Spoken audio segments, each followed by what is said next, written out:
Hello everyone and welcome back. Today we're going to do a little unboxing of something I was actually really excited about getting.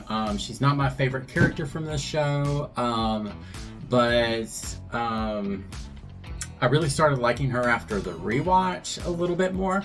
And her design and I think the way that the Nindoroid came out is really cute. So of course I am talking about none other than Nindoroid 1983, Iruru from Miss Kobayashi's Dragon Maid. Now it should be Miss Kobayashi's Dragon Maid S, but Kyoto Animation really hasn't had the best of relationship, I guess, with Goodsmile Company, so it seems like any of their titles, Goodsmile's going through the manga versus the anime, so I guess they can get around the animation studios not signing up for more merchandise. Anyways, enough of that rambling. The box is very simple, just like Torhu's, just with a different color scheme. She has the pink and it shows her different poses. And of course the top and the bottom are white, just like any other Nindoroid. Now I will have a little warning, this is definitely not a toy for children. Iruru is very well endowed, and so yeah, definitely probably the biggest bust I've had on a Nindoroid. So I'm really kind of curious of how it's going to look and how it's going to affect the posability of the Nindoroid. I did watch a video earlier that showed that her mobility is a little restricted as far as her arms are concerned. But it seems like, from what I'm seeing, Kana is actually more restricted, which is kind of wild. But anyways, I'm super excited about opening her, because anything Dragon Maid, I'm just like, yes, please. And I would really, really, really love it if they completed the dragons, or at least give us Kobayashi to go with Torhu, because Torhu needs her a Kobayashi. Anyways. I have been getting these with some of my Nindoroids, and I haven't really used them, so I think I'm going to use the purple one for her right now. I have another one coming in with Kana, so I'm kind of curious to what color that one will be. I guess that depends if I'm going to keep this one with Iruru, or if like if Kana comes with a pink one, I'll probably switch, because I think Kana could go with either pink or purple. But enough color matching. Let's go ahead and get into the figure, shall we? And here she is out of the box, and just to show you, they actually put like a little design in the back. They probably did the same for Torhu, and I just didn't notice it. I guess you don't really expect it when the outside of the box is so plain. It would have been nice if they did it on the outside of the box too, but it's really cute on the inside of the box. It's just a shame that really it serves no purpose, because I don't feel like it's good enough to be considered a background. And even the ones that come with kind of like a background, it's kind of hard to use them like that or for that purpose, especially if you're collecting more than one Nindoroid. Anyway, to the figure, you have the main body. You then have your two face plates. You have kind of like her angry, crazy face that she has in her, like, more in her first appearance. And then of course you have kind of like the shy face. She comes with her little doll. I think she has, like, I guess one of these hands is a holding hand, because it looks like they're two graspy hands. Like regular human hands, actually. And then you have which I think is really funny, is the stubby hands that she had, that had like each of them had like miniature hands, because they actually gripped. And I remember that. But I think that's really funny. But anyway, I do feel like she's kind of more designed after her first appearance, more so than her appearances later on. but still really, really cute. Anyways, I'm going to go ahead and open her up and put her in a couple of poses. Okay, so here is her first pose. I will go ahead and say that the arms, as far as like where, because it does have that new kind of like Goodsmile signature thing where it cuts off at the wrist. And I mean, it's so that you can have different kinds of arms. But her dragon arms thus far seem like the sleeves, these straight sleeves just seem to be very, they kind of don't fit in all the way. A lot of times they seem to be a little heavy. So they're not real snug. So be prepared for that. The doll irritates the crap out of me because evidently it's only for the dragon claws. And so like any kind of nudge, she just falls right out because you kind of just wedge her because she has a hole in the back and then like a little hole in the front. And you just kind of like wedge her in there between the claws. She's really cute. I did find like there was like a paint flaw on the back of her dress, but that doesn't bother me. Her tail is kind of like Torhu's, where it's like on a swivel. Because of the tail, it does have like a longer peg to peg her back in, and her boobs are solid. Like I was kind of surprised. I was like wondering if they had like an underpiece and just like came over it, but no, they are solid plastic. She's really cute though. I put her with her crazy face to start off with to go with the dragon claws because I felt like her crazy face really shouldn't, it really doesn't go with her regular, transformed human hands.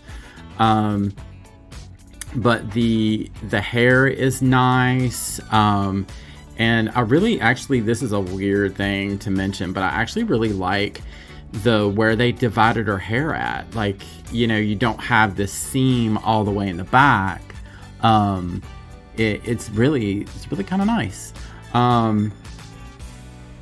Let's see what else. Oh, and there's actually like, I think it's a really cool thing that they actually shaded a lot of the outfit. So this figure is just, this Nendoroid is completely shaded, where Nendoroids, a lot of times the outfits aren't shaded. The hair is the only thing that's really shaded.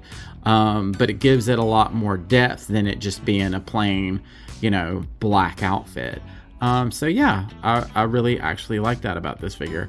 Thus far, I'm really liking her, but I do see like the limitations. Now there is one thing. Let me grab that real quick. Her default face, I noticed the hair had rubbed up against the cheeks, so there's like these markings on the cheeks. But it's not that noticeable except in the light. And if you're displaying her with this, it shouldn't bother you. I would just be aware that, like, say you're wanting to use this face for like a custom, that it might just be a normal thing that these faces have like these little flaws or rubs on the side of the face, because they're not really paint. It looks just kind of like the finish was rubbed off on them, but it's not that bad. Anyways, let's go ahead and put her in her next pose. And here is her next pose. I think this one's cute. I've changed it back to the default face, and as you can see, you can't really see the rubbing on the face as long as the hair's on. So to me, it's not that big a deal. It's definitely not like the Kagome one, where that one was insane. And just to forewarn you, if you have the Kagome from Inuyasha Nendoroid, any faceplate you use with her, if you leave it in too long, it's going to stain. Like, I used her hair for a custom, and I left it in there for a while, and I just was like, oh, maybe I could change it out. I took it out, and like that green paint was everywhere. Well, that blackish green paint was everywhere on the face. So I feel like I really should seal it or try to seal it. But I think that's the problem with that one. But anyways, I think this is a really cute pose. I like the inclusion of the hands when she's trying to change them into human hands for the first time. I think it's really funny, and it's really cute. But yeah, overall, I really do. I'm really liking this Nendoroid thus far. Only like a few minor things. Now I will say this: the bent hands, the bent arms, are actually like one piece. Like you don't have the slit in them. So I'm just kind of wondering why they felt the need to put the slit in the default arms when they could have just left it the way it was. And you can actually take the claw arms out. Now, if they were going to do like a bent one, the only thing I could think of is that they think that you would want to like turn it and like face it this way versus face it outwards instead of inwards. That's the only thing I can think of, is that you'd want to turn the arm. But I really think that it would have been better if it was just one solid piece. Then again, maybe they worried that it would ship during breaking, it would break during shipping. But anyway, that's only a minor problem. And I do see a little like scuff marks here and there, but nothing like this part in the back where the paint was chipped on the dress. But that's just in the back. As long as it's not in the front, I'm not like, going crazy about it. But yeah, and just so I don't think I mentioned this was manufactured by Goodsmile Company, Shanghai, I believe. And they're the ones that did the Torhu, and I thought the Torhu turned out really well as well. But anyways, let's go ahead and get her in her final pose. Okay, and here's her final pose of the day. You just take the circle arms out and you place these arms in, and it's like her, I guess it's like her holding her chest like she's embarrassed. It might be kind of more of like her teasing the guy at the candy shop. I'm not for sure. It's really cute. I do wish that they came with more hands that were more dynamic. Like these, like they can only be used to grasp her chest or to put against her chest. I wish she just had like regular hands you could use with these arms, because the hands for the claws actually come out. So it would have been nice to have like regular human hands that she could switch out with this. But anyway, I really do like her. I like her a lot. I still think Torhu is slightly better, but I also think that's partly because Toru's design is easier to manipulate around, where Iruru's is a little bit more difficult. But it is kind of, I did find it a little odd that they did Iruru and not the other dragons. But then again, Ilulu does live in, she's the third dragon that lives in the house. I would love to see Alma and Lukua. I think I would love to see them in dragon form be made in Android. I did do a custom Elma in her office outfit. But it would be really cool to see them in dragon form, because I just think it would be really cool to have all the dragon made dragons. But then again, I do want a Kobayashi as well, because I really love Kobayashi, and I just feel like you kind of have to have Kobayashi to go with Torhu. So I might actually try to that might be like the next custom I made, because I have put a pause on the customizing stuff because it just gets a little overwhelming. I do have parts for ones that I've kind of put on the backlog to make or to work on.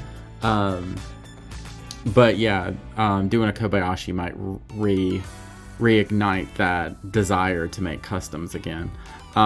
Anyways, I would highly suggest this for any Dragon Maid fan.